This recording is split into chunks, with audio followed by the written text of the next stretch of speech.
Good morning, friends. Ann here. Got my cup of coffee, got the Word of God, and today's reading is from Psalms chapter 63, verses 1 through 6.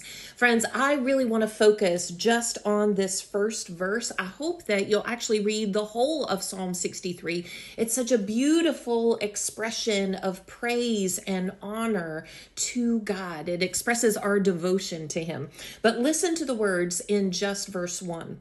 O God, you are my God. Earnestly I seek you. My soul thirsts for you.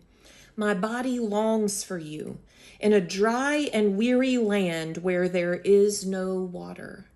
Friends, did you notice that David in this passage is crying out for God? And he is claiming that God not only is the one who created the universe, he's not only someone out there that is powerful and mighty and holy and vast, but God is his God. Oh God, you are my God. And because David claims God as his God, his only God, he has a desire and a thirst for more time with God, for more of God's care, for more of God's presence, for more of God's understanding. He says this, my soul thirsts for you. Friends, what does your soul thirst for? Oftentimes when we go to God in prayer, it reveals what our soul thirsts for. God, give me more blessing, give me more material possessions, give me more status, give me more influence, give me more this, give me more that. It reveals what our soul thirsts for. But here, David says, earnestly I seek you, my soul thirsts for you.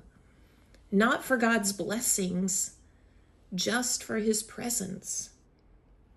And then he says, my body longs for you. Friends, what a beautiful picture of need, where David is confessing that his very body, his strength, his whole being longs to be in God's presence and be held. And then he says, in a dry and weary land where there is no water. What we know is that at the beginning of this psalm, it says a psalm of David when he was in the desert of Judah. Friends, David wasn't sitting on his throne. He hadn't even ascended to his throne probably at this time. He was anointed. He was waiting on a promise, and he was in a literal desert. He was in the wilderness where there was no provision. There was no water. There was very little food.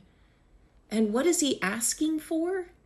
He's not asking for God to take him from the desert. He's not asking for God to send him a drink of water. He's asking God for more of himself.